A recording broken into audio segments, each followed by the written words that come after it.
A vida deles não foi para a morte. Um testemunho que não nos afasta de Deus.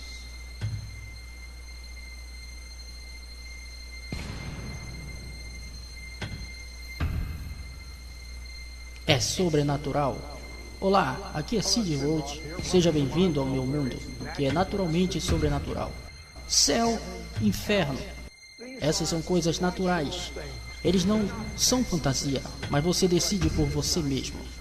Eu quero lhes apresentar a minha convidada, Mary Catherine Baxter, porque em abril de 1976, às 2 da manhã, você teve um convidado surpresa. Diga-me o que aconteceu. Bem, eu estava em oração e Jesus Cristo apareceu a mim em forma humana. Havia uma luz brilhante entrando em meu quarto e quando a luz clareou, lá estava Jesus. E ele disse, eu apareci a você por uma razão e propósito.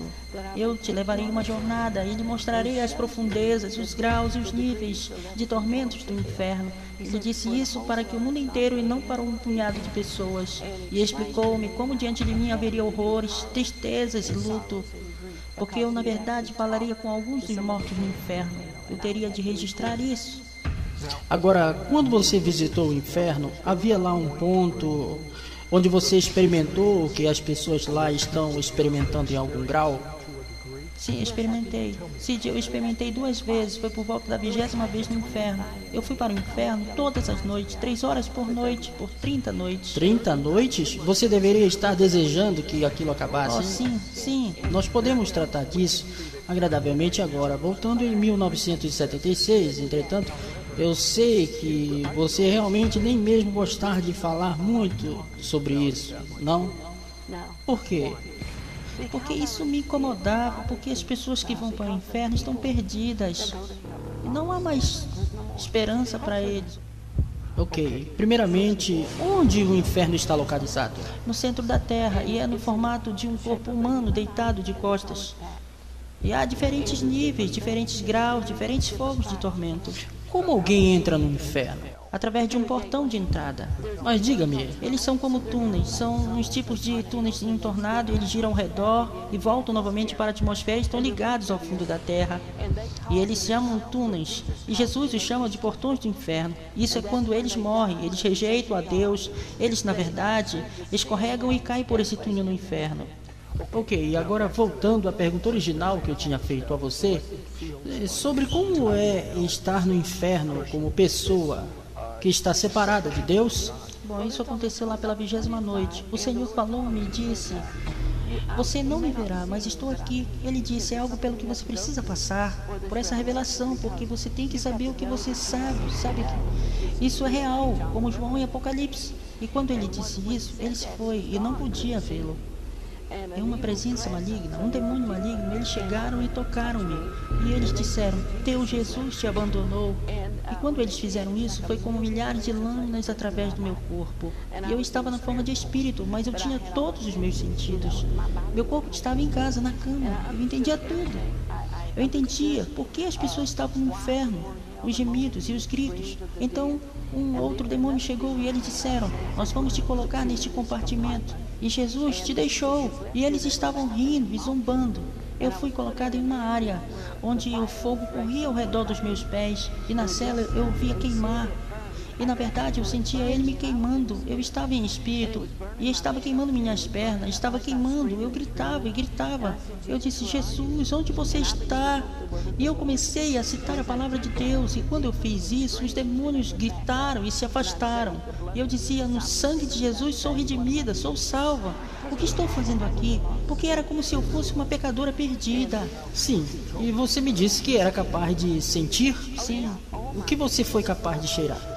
Cheiro de fedor, de esgoto, cheiro de carne queimada e apodrecida. O ar era tão fedido que você mal podia respirar. E a pior parte foi os gritos dos mortos, os gemidos e suspiros de arrependimento. Porque perderam Jesus. E os demônios lembram eles de que poderiam ter tido Jesus. Eles poderiam ter nascido de novo, ser salvos da perdição eterna. Você poderia me dizer de uma pessoa que você conversou lá? E o que eles disseram? Ou o que Jesus falou com eles? Jesus falou com muitos. mas a principal que realmente veio à minha mente foi uma mulher, ok? Ela era uma ministra da palavra de Deus. Seu marido cometeu adultério e ela caiu da graça. Então ele chegou até ela e disse que tinha sido tentado e que tinha cometido aquele pecado e queria que ela o perdoasse, ao que ela disse não. E ele foi ao pastor e diante do pastor todos perdoaram e oraram por ele, porque ele foi tentado pelo diabo. E a mulher ficou muito zangada. E ela disse, aqui estou eu pregando a palavra de Deus, eu sou tão santa e ele tão pecador, mas o que aconteceu? Ela parou de ler a Bíblia e parou de orar. Eventualmente ela deixava Satanás entrar em seu coração com ódio e malícia, e ela pagou uma arma e ela matou a outra mulher e matou seu marido e se matou. Ela acabou no inferno e o caso já tinha acabado há muito tempo, mas ela tinha tal amargura que Jesus falou com ela, você deveria ter vivido o que pregou, deveria ter perdoado, deveria ter entendido. É isso que Jesus disse a ela. E ao contrário, você rendeu-se de vez e o diabo e o pecado entraram em seu coração. Ódio e pecado, é isso que ele disse a ela. Deixe-me perguntar-lhe isto. Quando ele estava acompanhando você até o inferno, alguma das pessoas tentou falar com ele? Oh, sim. Diga-me alguns destes diálogos. Ok, muitos deles queriam. Eles eram diferentes nações, idiomas diferentes, mas eles entendiam a todos eles. Quando as pessoas vão para o inferno, Cid, há uma vida de pecados que cometeram. Se eles eram mentirosos, são colocados como mentirosos. Então são como categorias? Isso, como em Gálatas, no livro de Gálatas. As 17 obras da carne. Se eles foram assassinos, são colocados como assassinos. E com Cristo andava. E como Cristo andava, eles tentavam alcançar com suas mãos ossudas, pois eram esqueletos, mas de homens cheios de morte. Eles não tinham cabelo, carne, sangue ou órgãos, mas eles falam friamente, podem se virar e gritam e dizem, tire esse fogo daqui, não nos deixe queimando mais. Alguns deles choram de arrependimento, mas outros amaldiçoam o Senhor. Alguns deles gritam com ele, por que meu vizinho não me alertou? Por que não me levaram à igreja? Há alguma reversão, quero dizer, como alguém que está cometido ao inferno, podem eles sair do inferno? Absolutamente não.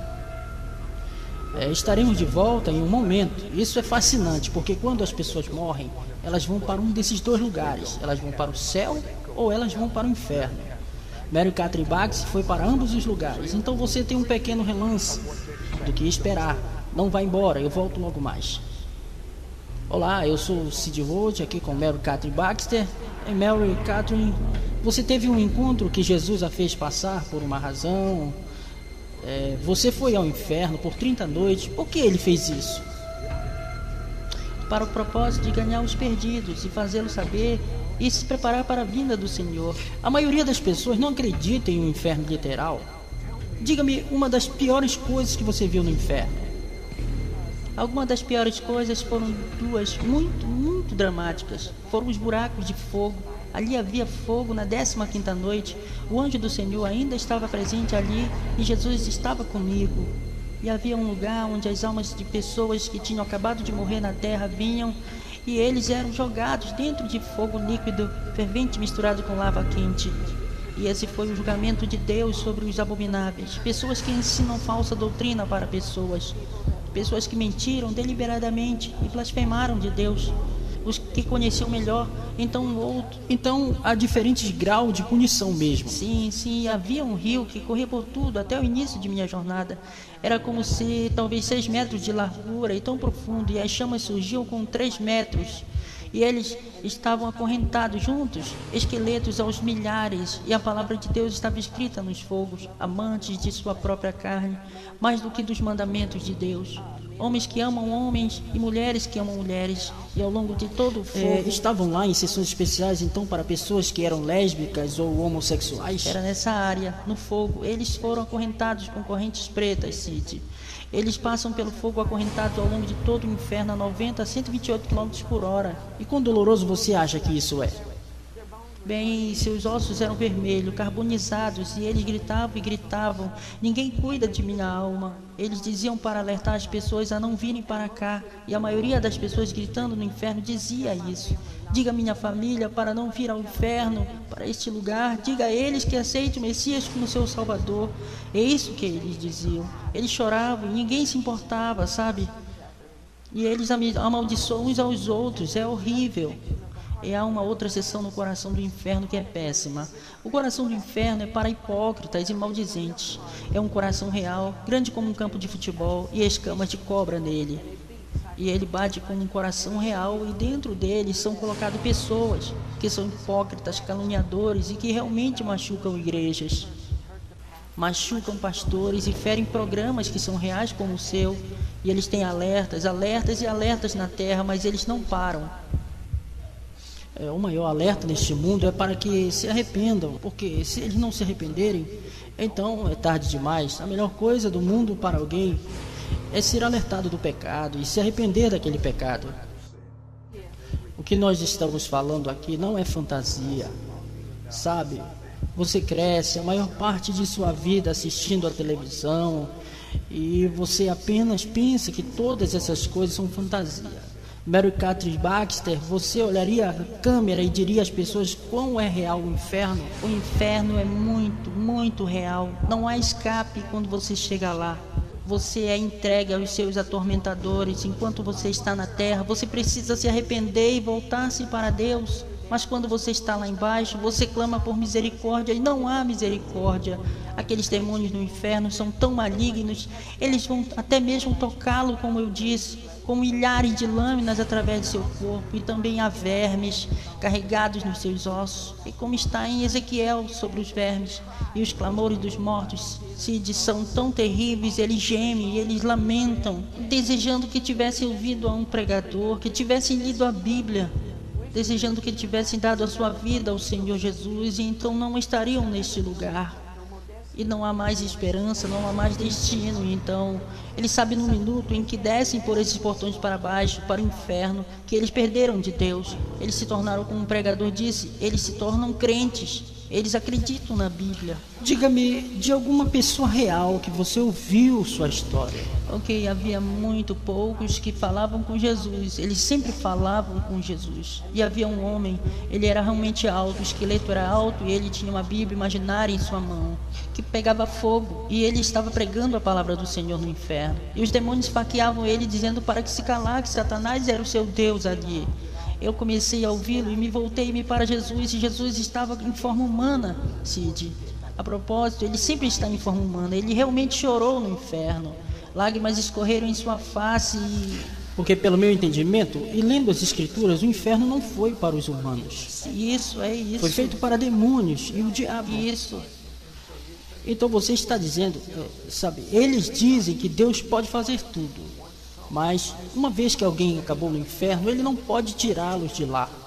Bem, é por isso que Cristo estava chorando. Eu derramei o meu sangue para que ele não viesse para cá. E sabe, Deus é um Deus justo. Ele tem que julgar com justiça. Então o que você os ouvia dizer?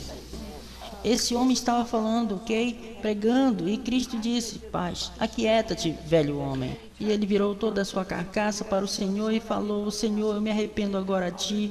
Eu te farei a coisa certa agora. Senhor, se tu apenas me deixar sair do inferno, devolve o meu corpo. Eu sei que tu podes fazer isso. Eu não mentirei mais, ele disse. Eu não roubarei mais a igreja. Eu era pregador da sua palavra e o pecado entrou em meu coração. Eu rendi minha vida ao diabo e eu comprometi você. Eu fiz coisas mais. Ele disse: Senhor, eu já estou aqui há muitos anos e não posso morrer. Ele foi julgado e queimado no inferno. Conte-me de outra pessoa. Ok, havia outra pessoa. Havia algo com um dos lados do ventre do inferno. Sabe, o ventre do inferno é de 3 km de diâmetro e 27 km de altura. Havia um monte de pessoas gemendo, gritando. Eram esqueletos. E um homem em particular estava gritando.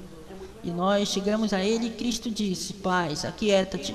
E ele estava no inferno. Ele tinha forma de esqueleto e tinha sangue de verdade em suas mãos. Jesus disse: o sangue muito está em suas mãos, porque ele costumava servir ao Senhor, ele costumava ensinar sobre o Espírito Santo. Ele tinha o Espírito Santo, então ele parou de ensinar. E o Espírito Santo deixou por causa do seu pecado, Cid.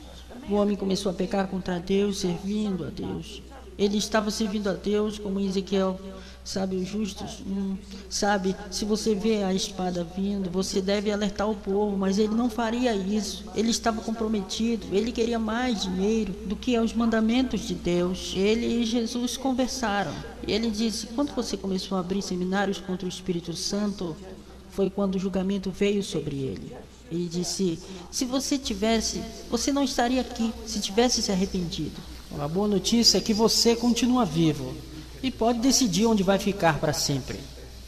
Não vá embora, eu quero descobrir sobre sua viagem de 10 para o céu. E isso é bom, é do que mais gosto de falar.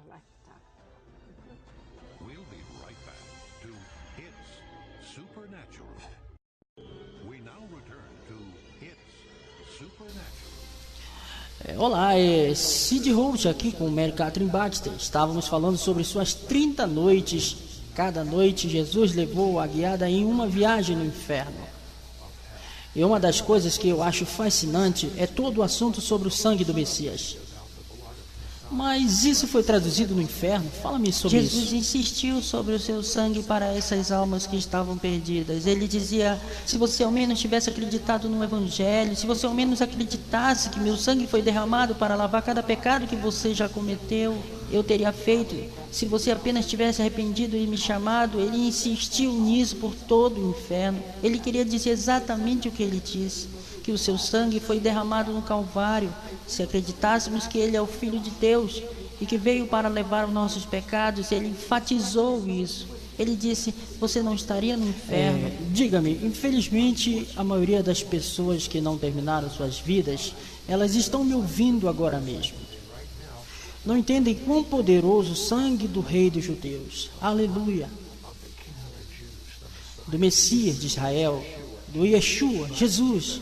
E vocês estão zombando agora mesmo. Você não vai rir por último. Você não vai zombar. Você não zombe. Mary Catherine Baxter, diga-me um exemplo de quando você clamou o sangue de Jesus. Ou diga-me algo sobre o sangue de Jesus. Eu estava orando por essas pessoas que estavam sufocando, de verdade, sufocando. Eu fui e coloquei as mãos sobre eles e clamei o sangue de Jesus. Eu acreditei na aliança com Jesus Cristo. E quando começamos a orar, tudo aquilo imediatamente saiu, porque era um espírito que estava os atacando. E a outra criança que tinha uma febre alta, e nós a cobrimos com oração e o sangue de Jesus. E o Espírito, o poder de Deus veio sobre mim e repreendi isso. Se pudéssemos ver no mundo invisível, então, quando clamamos o sangue, tudo que o sangue tem realizado, quando você diz que realmente acontece, o que você quer dizer? Ok, nós estávamos em uma igreja, Cid, onde anjos se posicionaram quando oramos. Cantamos a canção A Linha do Sangue. Enquanto cantávamos, eu vi uma fila de anjos em pé, segurando uma grande linha do sangue. Era chamado de Linha do Sangue. Ao redor das pessoas, e na hora que invocamos o sangue, eu vi um escudo vermelho descendo sobre as pessoas. E começaram a ser curados, e começaram a ser libertos. E se havia um câncer em seu corpo, às vezes Deus me deixa vê-lo. O vermelho ia na mancha escura e queimando o câncer. Agora eu lhe prometi que descobriríamos sobre o céu. Então, por 30 noites ela foi para o inferno, mas nas próximas 10 noites ela foi ao céu. E eu tenho que lhe fazer uma pergunta. Ok. As pessoas jovens permanecem jovens como crianças pequenas quando chegam ao céu? Ou eles crescem? Eles crescem. Dê-me um exemplo. Ok. As crianças crescem no céu até a idade da maturidade. Elas são chamadas de inocentes, ok? E a outra escritura cite: deixem vir a mim as criancinhas, porque das tais é o reino de Deus. E elas vão à escola no céu. Elas são ensinadas pelos remidos e são ensinadas por anjos. Você viu alguma criança no céu? Sim. Que você conhecia? Não que eu conhecia, mas eu vi muitas pessoas. E a respeito dos adultos que morrem com uns 90 anos? Eles morrem e vão para o céu? Eles são decrépitos ou estão andando como bengala? Oh, não, Cid, não. Deus lhe dá um corpo glorificado, um corpo novinho em folha. E eles geralmente parecem ter 33 anos de idade. Quando eles têm 100 anos e os anjos descem, os levam diante de Deus, eles aparentam 33 anos de idade. Como a música se parece no céu? São diferentes louvores, diferentes tipos e níveis de música. Havia um piano de 12 metros de diâmetro. Havia um trompete com 35 metros de comprimento e diferentes tipos diferentes tipos da música agora, como nós temos a banda italiana na Bíblia. Na verdade, eu vi pessoas dançando e girando a um som como de música italiana. Havia música judaica no céu também, todos os tipos de música mesmo. Deixe-me perguntar nisto, sim? Você viu, vislumbrou, foi para o céu, esses livros nessa sala de ouro? Conte-me sobre isso. Ok, existem arquivos no céu, salas de livros, ok? Primeiro, eu vi vários quartos, mas um quarto em particular eu gostaria de compartilhar. É onde Deus tem livros que Ele quer trazer e dar às pessoas para escreverem. Ele quer dar a elas a revelação agora. E havia outros livros de profecia, de oração. Bem, isso me lembra alguém que eu entrevistei, que ouviu canções do céu e muitos anos mais tarde ouviu aquelas canções sendo lançadas pela primeira vez na Terra. Sim. E você viu isso com livros do mesmo jeito? Há livros que serão lançados Sim, do céu? e há também óleos de unção para ser liberados. O que isso significa? Há como que frasco de óleo lá em cima em uma certa sala. Para curas e milagres? E para certos ministros também. Deus enviará anjos para ungir-nos, mas às vezes você está me dizendo que em algum desses livros estão registros de orações? Explique. Sim, e profecias também. E há um grupo de anjos que Deus manda. E Ele os chama de o Exército do Norte. Cid, eles são anjos muito, muito grandes. 35 metros de altura, têm asas enormes, é um semblante de determinação. E eles têm uma espada ao seu lado, maior do que um homem, com chamas saindo dela. E os cavalos em que estão montados são tão altos e têm 1 quilômetro de comprimento. Quando as orações dos santos chegam a Deus para a sala de registros, eles vão diante do trono. O Senhor abre o livro de orações e fumaça vem de fora e perfume. E o Senhor fala, e sua voz é como de muitas águas. Ele diz, vão à terra e respondam às suas orações. Vão à terra, respondam aos seus clamores. E quando o livro é aberto, as páginas saem, vão até as mãos dos cavaleiros. E eles galopam até a terra e respondem às nossas orações. Eles guerreiam por nós. Sabe, eu desejaria ter visto o céu enquanto aqui na terra. Eu não quero ver o inferno, jamais. Mas, por outro lado, eu quase sinto, porque eu quero ter a mesma compaixão que você tem. Quando Jesus vê alguém que rejeita, o que você sente? Isso machuca, mas a maioria, eu digo a verdade, Cid, a maioria dos lugares que vou. Todo lugar que vou, eles ouvem a história e eles querem ser salvos, querem Cristo em seu coração. E quando você começa realmente a falar, seus coraçãozinhos se derretem. Porque eles realmente não querem ir para este lugar. Eu raramente encontro alguém que não quer ser salvo, raramente. E quanto a você? O profeta judeu Daniel diz no capítulo 12 do livro de Daniel: aqueles que estão enterrados no pó, alguns ressuscitarão para a vida eterna. Mary Catherine, que o céu... E o céu aqui, eterna, significa que não há chance de revisão. Alguns ressuscitarão para a vida eterna e outros para a condenação eterna. Então, de fato, uma vez que alguém morre, eles não podem mudar de ideia, porque é a palavra de Deus eterna que está lá. Então, algumas pessoas dizem, essa terra bem aqui, isso é um inferno. Não. Se você pensa que está nessa terra, que essa terra é o inferno, comparada ao inferno, essa terra é o céu. Você concorda, Mary Catherine? Concordo. Então escolha, porque você não sabe quando o seu fim chegará. Escolha agora mesmo. Primeiro, vida eterna, ou segundo, condenação eterna. Céu ou inferno. Primeiro, vida com Deus. Segundo, vida separada de Deus, para sempre. A única chance de reversão é agora. Por que eu estou dizendo isso agora? Porque você não sabe o quanto viverá. Escolhe a vida, porque morrereis, ó casa de Israel. Casa de Israel. Creia que Jesus morreu em teu lugar, por teus pecados. Peça a Ele para perdoá-lo. E então faça dele o seu Senhor, dizendo, Jesus, eu o faço meu Senhor. Ou Jesus, me ajude. E Ele o fará. Muito obrigado, Mary Catherine.